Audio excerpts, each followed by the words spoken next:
When DMC released, everyone hated it because it wasn't the old Devil May Cry. It ruined their favorite funny guy who loves to eat a lot of pizza and strawberry sundaes with its shitty story, simplified gameplay, and edgy aesthetic. But following the release of Devil May Cry 5, I think it's worth revisiting DMC to give it another chance. Now that it's definitively not a brand new start for the franchise that threatens to overtake the original, there might be something worth looking back at it for. It was my first entry in a series and genre that both mean a lot to me, so I want to give it a fair shot on its own merits, and now that I have more experience I want to see how it stacks up.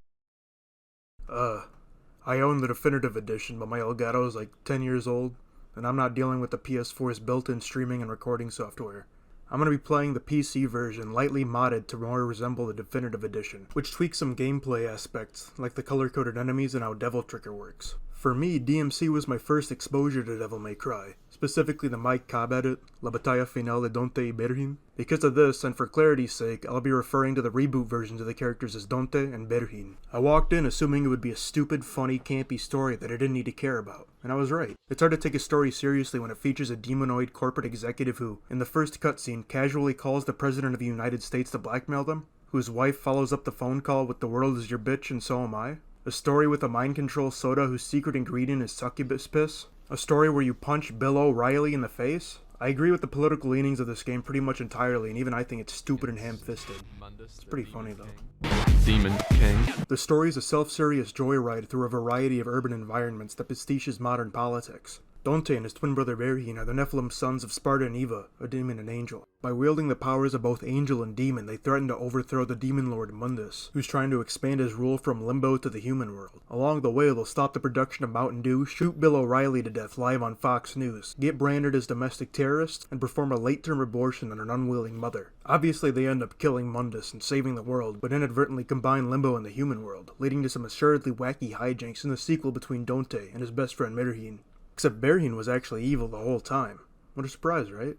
Between the Hitler Youth haircut, the Nazi-esque armband, killing a fetus and its mother, the constant hints that he doesn't care about Cat, the hat, who could have guessed? Berhin wanted to overthrow Mundus so he could control humans, viewing them more like pets than he'd taken care of than people. Dante beats the shit out of Berhin. He spent the entire game sitting back and letting Dante handle the work, of course. And Berhin runs away to search for the power and motivation to kill Dante. Also, they both get new hairstyles. It might just be that the game hasn't aged that well, but a lot of characters are really ugly, even the ones I think aren't supposed to be. The antagonists are ugly because they're the bad guys, naturally, but the strippers in the intro are really uncanny looking. Dante, Berhin, and Cat look fine, but it might be that they're not trying too hard to make them sexy. I don't know, man. Isn't it kind of weird that Dante has a lot of gay sex with all these women that are dressed like angels, and Dante's mom is an angel? Is it just a reference to his relationship with Trish? As a first-time player of the genre, DMC's gameplay was excellent. Relentless, fast-paced combat that features 5 weapons on hand at any time, which can all flow easily between each other, each one with unique moves that can keep combos moving from any situation. Even after getting more familiar with character action games, the whip is probably still the best incarnation of a tool like this. Being able to choose between pulling enemies or pulling Dante leads to a lot more versatility in combat, and it flows more freely into and out of moves than Nero's Devilbringer. A major difference between DMC and the mainline games is that DMC wants you in the air a lot, hence the multiple combos that let you gain height, hence both kinds of grapples, hence angel boost, hence enemy step being significantly easier. The amount of time you spend in midair is more akin to Bayonetta or Kingdom Hearts. Your aerial moves don't just reset on an enemy step either, they also reset on a grapple, so if a single Stygian had enough health, you could use Roulette and Angel Pull to reach the ceiling of any area you're in. Honestly, I'm surprised at how successful it is at normalizing aerial combat in Devil May Cry's framework without making it feel floaty. The biggest singular change is the Devil Trigger. When activated, it paints the world in Schindler's List shading, and every enemy gets launched helplessly into the air. This put it more in line with other meters in character action games, which not only makes it a less interesting mechanic in its prevalence, but also in its usage, as it becomes more like an instant win button for regular combat. I don't have footage of that though. I want to give particular attention to Aquila, a set of buzzsaws that have enormous hitboxes on all their moves, and feature, as far as I know, the only tool in Devil May Cry that lets you bring in a large group of enemies. They also feature DMC's only aerial stinger and a more versatile version of Round Trip. Every weapon shares a combo B input: attack, attack, pause, attack. It's a little boring, but it opens up mixing up finishers, which as far as I know hasn't ever been in a Devil May Cry game before. It's honestly impressive they managed to make all 5 melee weapons accessible at once without much effort on the player's part. Even Devil May Cry 5 can get cumbersome when swapping between just 4 weapons. They changed Ebony and Ivory to be girls instead of guys now, because it was really gay for Dante to be handling men with both hands.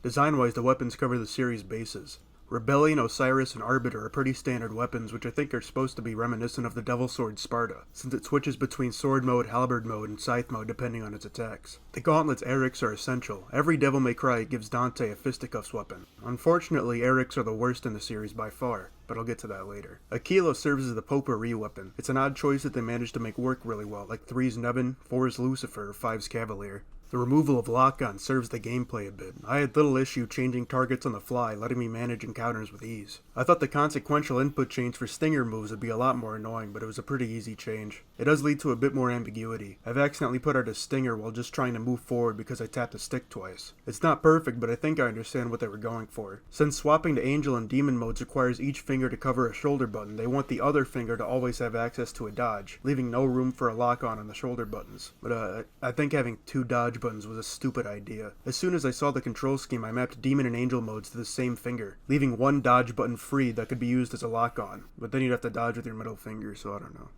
Red Orbs and Proud Souls are replaced with upgrade points for unlocking new moves. I like this system. It lets you buy or sell moves freely, and unlike Proud Souls, you don't need a fucking math degree to understand the optimal order to purchase moves in. Every time I got a new weapon, I mixed up my unlocks a little to round out my new moveset.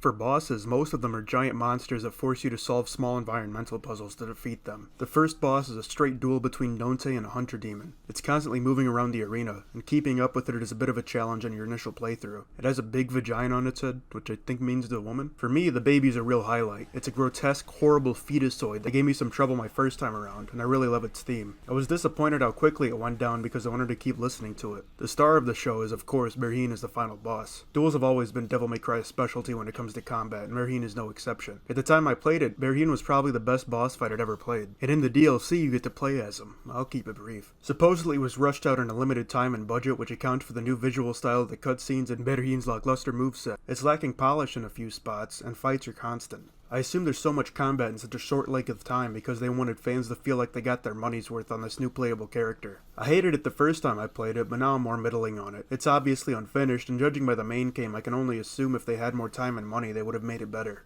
I can't blame Ninja Theory's devs for the fault of executives. There's a huge power gap between Berhine and Virgil's playable campaigns. Personally, I think Virgil is the demon king of character action games, but he didn't really get that way until Devil May Cry 4 Special Edition, which rounded out his moveset a bit more, including moves that are straight from Berhine's downfall. Particularly Berhine's Combo B, being tuned a bit and turned into Virgil's Yamato Combo A, his 3-hit aerial rave, summon swords being the crux of tricking towards enemies, and Doppelganger made its way into 5, although Doppelganger might be based on Nero's Devil Trigger.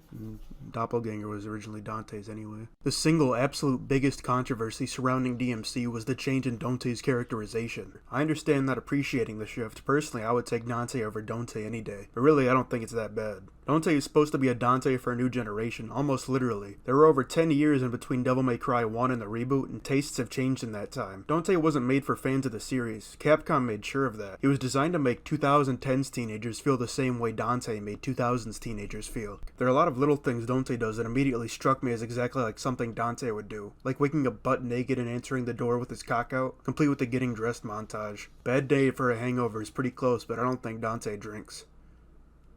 Do you think Dante's cock is shaped weird because he's part demon? Even though the gameplay is excellent in a vacuum, it's lackluster compared to the mainline games. Ninja Theory replaced the adventure elements with more rigorous platforming, which gels better with the action side of the game, along with teaching the player the limits and use cases of the whips and angel boost, but it mostly ends up feeling like a bunch of QuickTime events.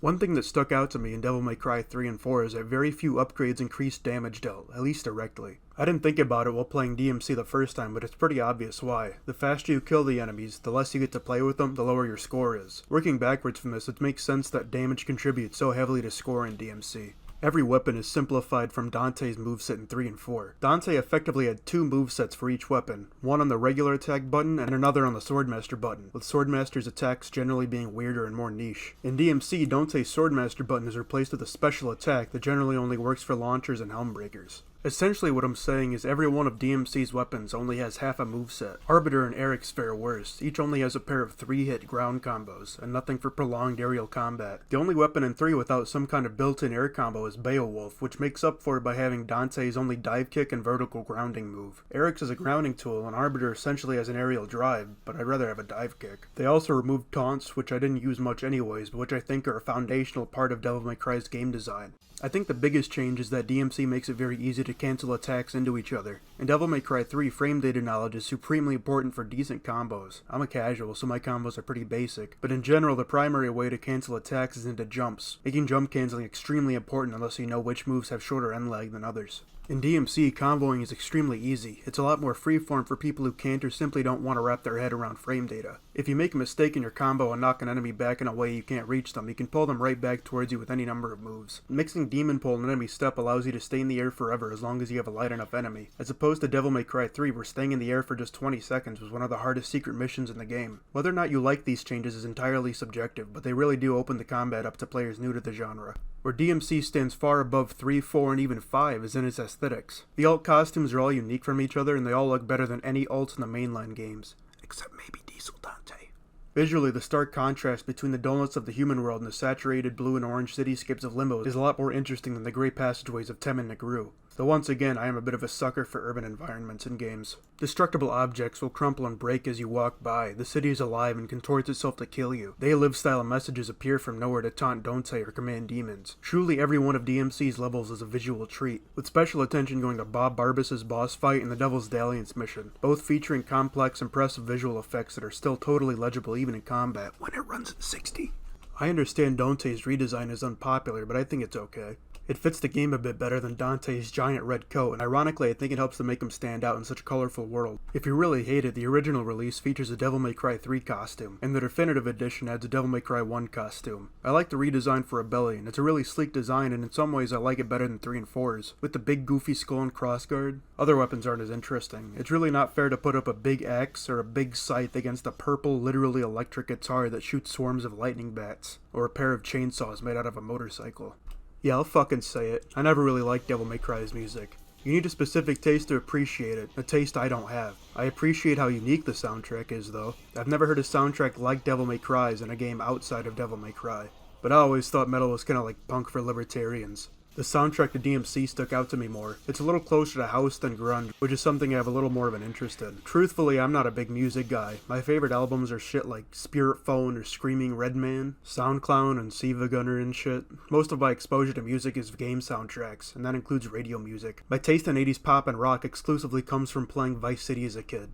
I do love Devil Trigger, though. I never thought much of the story of the original Devil May Cry games. I was only ever in it for the gameplay. For me, the cutscenes only existed to heighten the boss fights. Specifically, Virgil's cutscenes paint him as a complete champ who easily overpowers Dante. But slowly the tables turn, Dante overtakes Virgil and eventually manages to beat him in the end. The phrase, "this is what I live for, I'm absolutely crazy about it," has been stuck in my head since I was 16 and played Devil May Cry 3 for the first time in 2014. As a mixed kid with daddy issues, I didn't really connect with Dante's development as a mixed kid with daddy issues. Devil May Cry 4 kind of had a nothing story. I don't think it's really fair to criticize because it's literally unfinished. Dante's funny, Nero's kinda broody. I think it's kinda weird Nero's fucking his adopted sister, but whatever. Devil May Cry has a pattern of pseudo-incest, I guess. I'll be honest, I didn't play the first 2 Devil May Crys.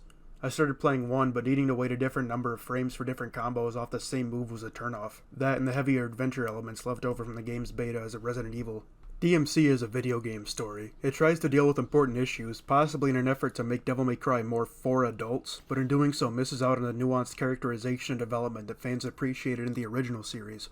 It's not just in Dante's personality, it's in the side characters too. Lady's arc runs parallel to Dante. They meet up at times, and primarily they have their own goals for scaling Tem and Nagru, to the extent that she's a boss fight late in the game. Cat, by contrast, exists entirely to assist Dante and Verheen. She gets a lip-service backstory about getting abused by her demonoid foster father. Verheen helps her kill him, and she joins the Order about it. I like the ideas Ninja Theory had for an urban take on a witch. The spray can spells, the stencils, the weird egg timer. Her inventiveness is a major part of her character. Lilith, on the other hand, is literally Mundus' sex object, who's only important because she carries his demon spawn. She's evil, so naturally she's ugly, and she has to tighten her loose face skin when Mundus gets too rough with her. Besides being abducted and murdered by Dante and Verheen, she has no other importance to the story. The dichotomy of Dante and Verheen is stated a bit more plainly than between Dante and Virgil. Dante's oppositional behavior is informed by his resentment of the upbringing that destroyed his family, while Virgil is obsessed with following his heritage to gain more demonic power. By contrast, Dante and Verheen discuss their motivations for defeating Mundus in the final mission. Dante for its own sake, for the freedom of humans, and Berhin because he feels he can control humans better than Mundus did. Both versions of the characters live up to their weapons Rebellion and Yamato, but Devil May Cry 3 has more nuance in its characterization than DMC. Devil May Cry is about finding humanity in yourself in spite of your heritage. DMC is about finding humanity through a community you have no blood relation to, like white guys who grew up in black neighborhoods so they have the N-word pass. DMC was my first Devil May Cry and my first real exposure to the character action genre, and I thought it was excellent. Over time, as I played more games in the genre and more games in the series, it's hard to think of DMC as the peak of gameplay I thought of it as when I was younger, but overall I still think it's pretty good. I think it's a really good start for someone looking to get into the character action genre. The amount of control I had over Dante's moveset and the battlefield in general were unlike anything I'd ever played before, and it's not super difficult like Devil May Cry 3 can be as a new player. I enjoyed the goofy, self-serious dialogue a lot, and the final battle of Dante and Berkin was possibly the best boss battle I'd ever played at the time. If nothing else, if DMC is your first game in the genre, then you have nowhere else to go but up. I know talking about DMC and comparing it with the main series has been done to death, which is something I try to avoid with my videos, but I really like these games. Character action games are the perfect intersection of bullshit story and demanding to the mainline gameplay games, but tried to hold it to its own merits too, I hope that man. at the very least my voice Man, when you is give a just reason you like like proud DMC that better, I that really was have so that. awesome, bro. I never seen some shit like that. You're a really fair and even-handed reviewer, dude. Hey, man, what if you gave your thoughts on the new Zelda game next? How about a 6-hour video called The Problem with Adventure Time, man? You could do the horrible secret of Last of Us Part 2, yo, it'd be so cool.